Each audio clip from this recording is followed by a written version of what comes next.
Hi everyone. Welcome to the Beyond Deadlines podcast, where we tackle challenges that planning and schedule leaders come across on a day-to-day basis. My name's Greg Lawton, and I'm the CEO of an AI schedule management company called Nose and Links. And I'm Micah, a planning and scheduling manager for Intel. Hi, and I'm Ian Heptinstall. I'm Associate Professor in Project Management at the University of Birmingham in the UK. But I'm a late career academic, so most of my career has been spent practicing on projects. Wonderful. Ian, a pleasure to have you here.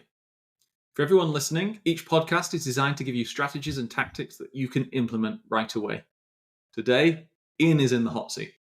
So, Ian, you are the longtime friend and mentor of the CEO of a major general contractor, and she's asked you to come in to assess the quality of the project management function. What do you do? As a start, what's she meaning by quality?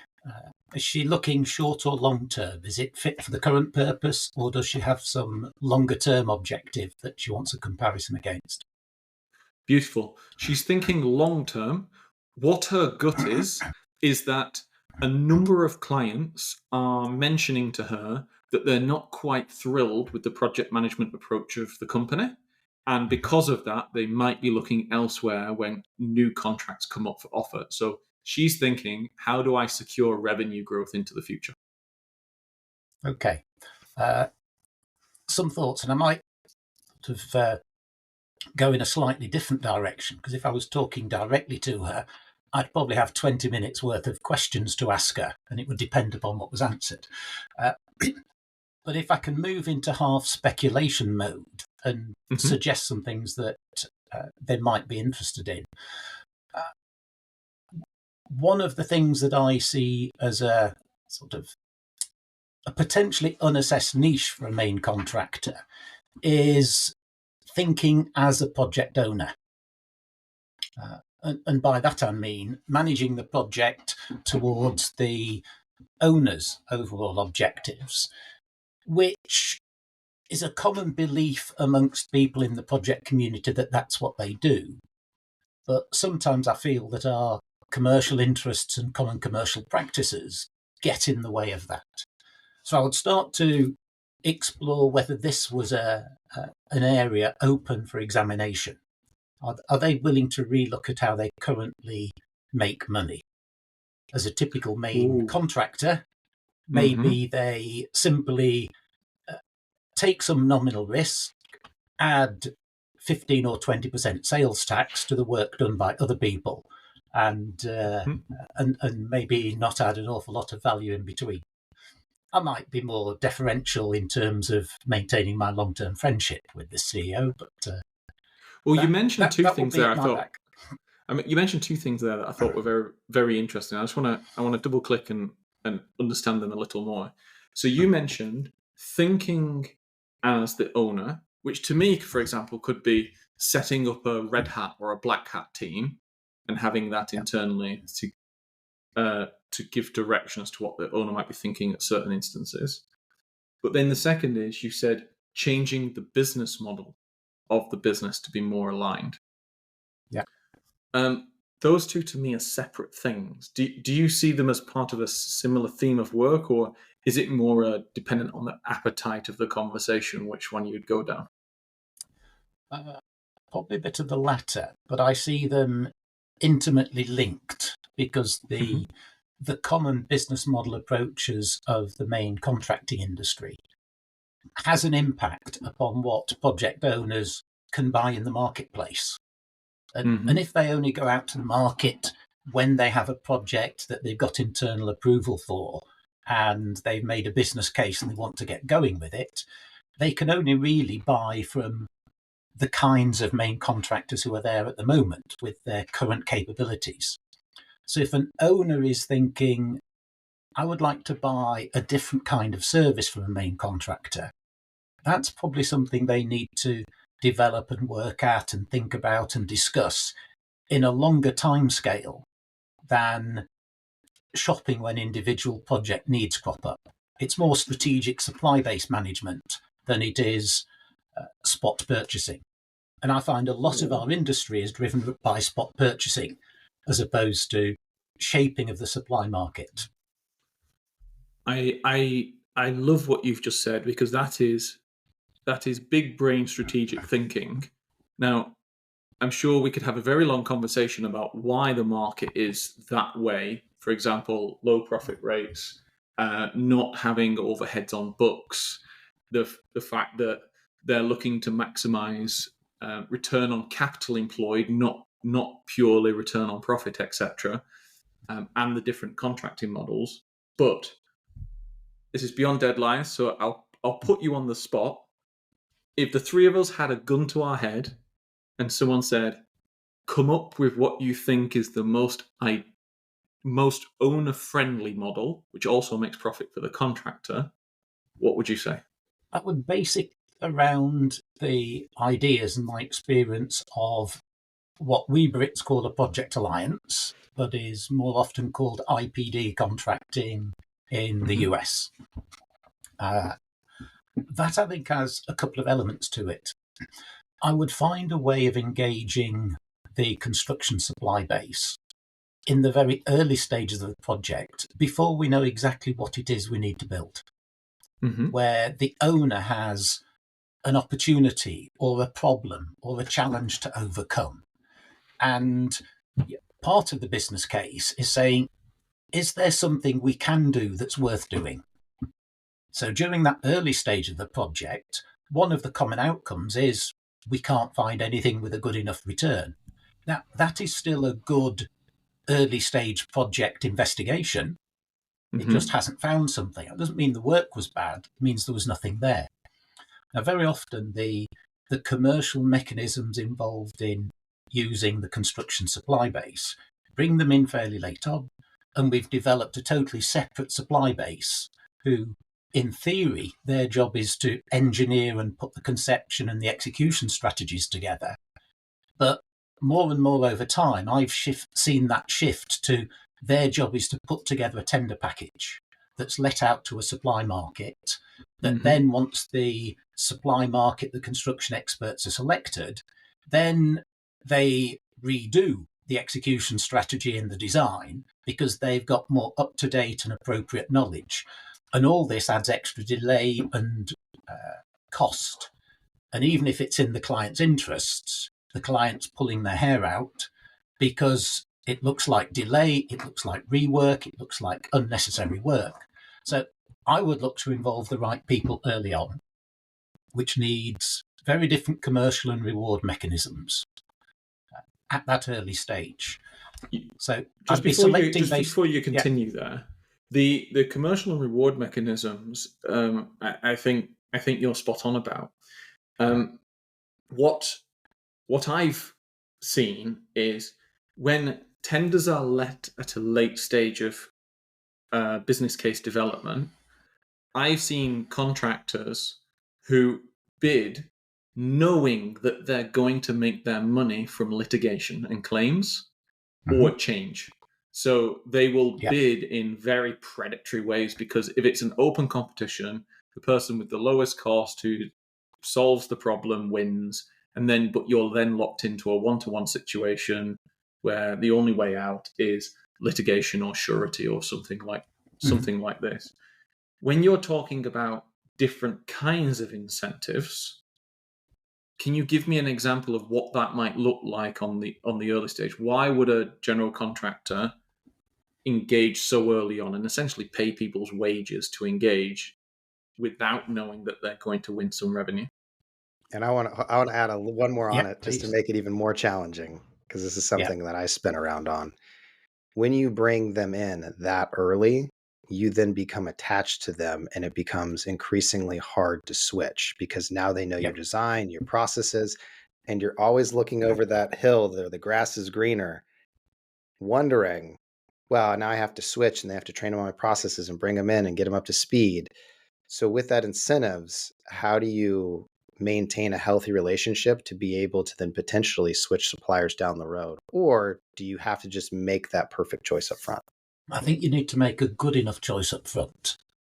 I think striving for perfection can take us down a wrong track in our industry, because it's unknowable and unprovable. Where projects are social constructs, the concept of an optimum is probably misleading. There's many things that are good enough. And I think the benefits of getting a competent, good enough team together early to work collectively on the problem significantly outweigh the perceived disadvantage that you mentioned.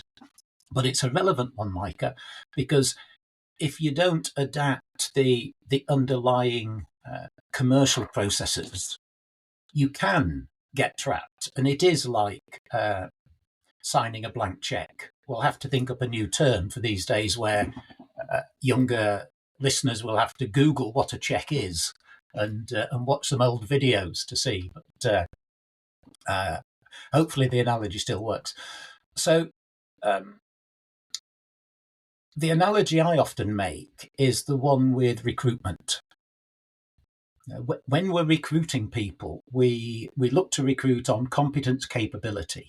We do not do arm's length assessment of CVs, technical bid. I'll look at your CV. I probably won't even talk to you about it.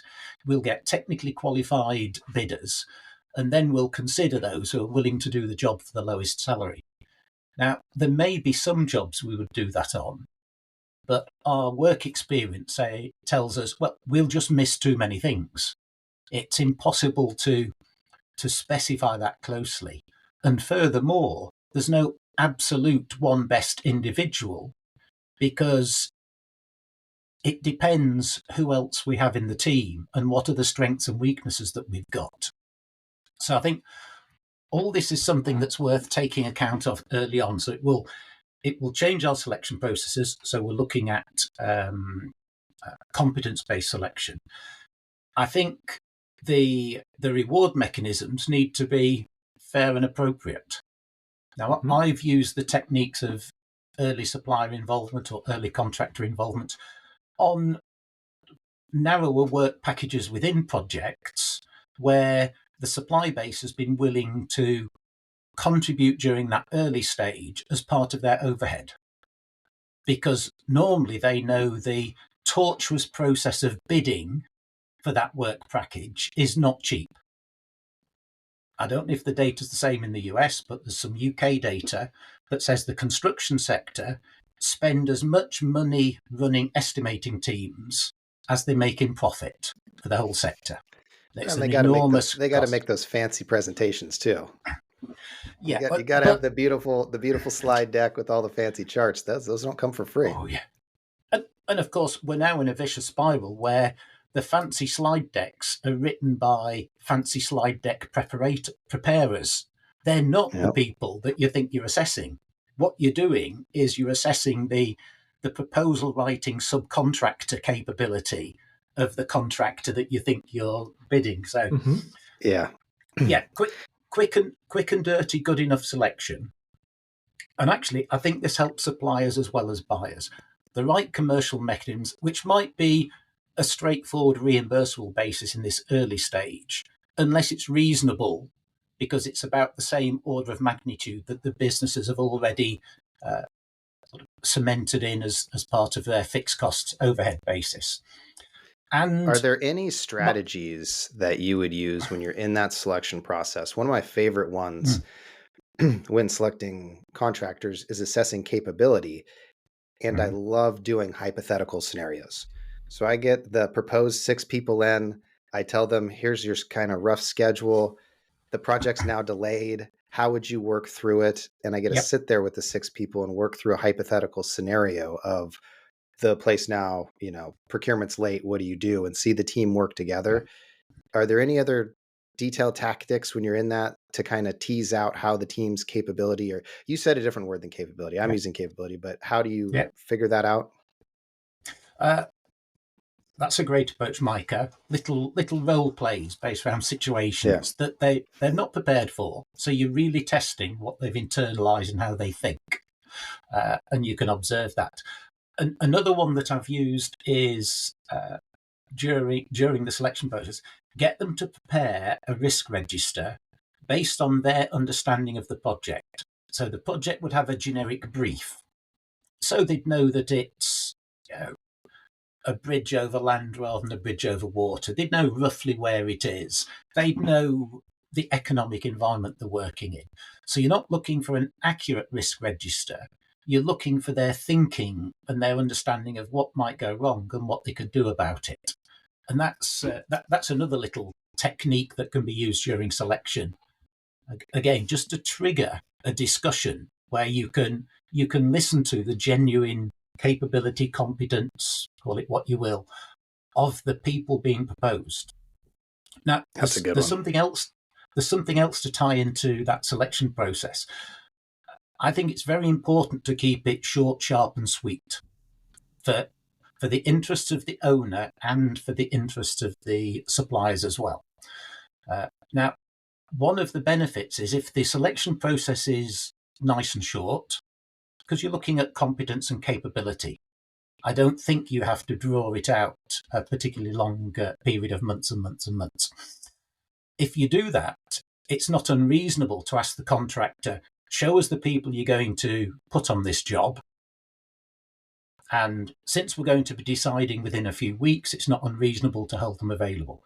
If you've got, give me a 6-month bid validity, which is very often the case, and I'm asking 8 people to bid, I think it's unreasonable for a client to expect the contractor to hold those people on the shelf doing nothing, given there's a 7 out of 8% chance those people, they'll get no return on that investment anyway. But for a few weeks, particularly if a bidder is in the shortlist of 2 stage, I don't think it's unreasonable to say, well, hold on to those people for a couple of weeks. So speed can really help with that, as well as avoid wasting time. Let's pull on that speed comment and actually flip the conversation the other way around, because we've been talking about a client going out to a contractor organisation, and obviously we've been talking about that because you've gone in and you're advising the CEO of a general contractor, and your initial advice was think more like a client. Let's be very, very clear that the three of us know that there are competitive differentiators or perceived competitive differentiators that processes like these make general contractors not want to share and engage. So I did an analysis a little bit ago on the UK construction market, and basically it's almost as perfectly competitive as you can possibly get if you analyse market share and profit rates across the sector. Somehow people think they've got a competitive differentiation, apparently. That means it's either a fragmented market or they're kidding themselves. But what people think is how they act. What might the challenges be from your friend, the CEO, saying, well, I don't want to do that because I'll give away this? What could be the things that she thinks she might be giving away?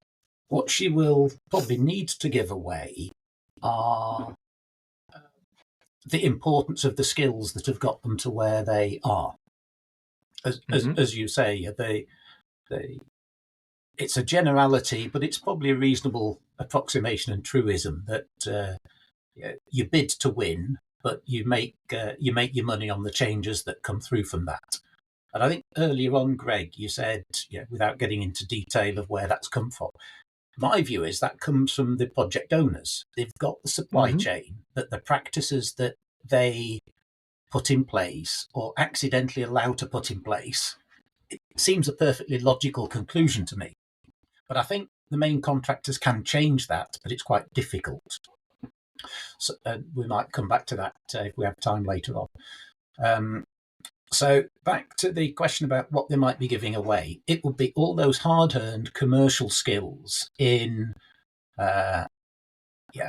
finding loopholes, blocking them if they're going to hurt you, and exploiting them if they're an opportunity to make money. Because they're the rules of the game that the client set up. If that's what the contract says, I have no problem people implementing what the contract terms say. My challenge to her would be, if peace breaks out in the industry, if your biggest competitor starts offering an offer that owners just can't turn down, yes, I will sign up to those draconian conditions, but and actually as a main contractor, I will I will suggest that you increase the amount of damages for lateness, because I'm so confident in my ability to hit them. I will want you to put more significant damages in the contract, because that will reduce the number of people I've got to bid against. Because if I apply these same principles downstream, now this is something unique about the main contractor. Most main contractors, certainly in the UK, it'd be good to check whether the experience in the States is the same, Micah, but most main contractors have gross margins of 20-ish%, meaning 80% of the income that comes through to them, they spend with other people. And once they've got a small number of employees, the vast majority are employees for the duration of a contract. They're taken on and then they're let go. They'd be exactly the same people if you let the job with another main contractor. So there's a small number of key employees, which represents probably 15, 20-ish% of the total contract value. So that's their competitive advantage, not really the 80 or 85% of the value that's being delivered by the supply chain. Now, if the main contractor was to manage their supply chain differently, then that significantly increases the leverage point. But I think that would need different skills and experience than their current approach to managing and getting more out of the supply chain. Because where I've looked, main contractors love to talk partnering and collaboration and alliancing with customers, but their relationships with their supply chain, they adopt a totally different philosophy. Such as we have 90-day payment terms, because what we're going to do is take that money, invest it, earn a tiny bit of interest, and then give it to you. Yeah. So there's managing on the cash lead, generate a cash lead as early as possible, and do something in terms of treasury or financial management. But there's also that sort of pressurized leveraging, the so-called offloading of contractual risk to the supply base. So they contract based on fixed price lump sum. They use sort of the negotiation techniques of the £800 gorilla, and they get what they can get away with, unless they happen to be buying from another £800 gorilla, and then they just have to put up with it. So they fixed price lump sum shopping, offloading of risk, all the things that add to risk and cost to the client. And what that means, when I was saying, think as a project owner, there were two parts to that. One is align and synchronize the work of the whole project team to the owner's project objectives. When you have commercial contracts that get in the way, most of the highly paid people throughout the supply chain are focused on the commercial interests of my employer. And so they should be. I'm not saying that's a bad thing, but because of the contractual mechanisms, that makes it important, because there can be significant win or losers involved. Once you remove that risk, there's another skill. And what do we do now? Now that peace has broken out, what do we do instead?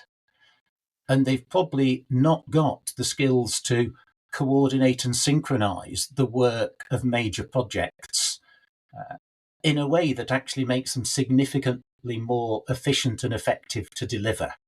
I think we've got programmed that, well, projects take as long as they take because the world's somehow different today, or whatever other excuse. But I think there's an enormous gap.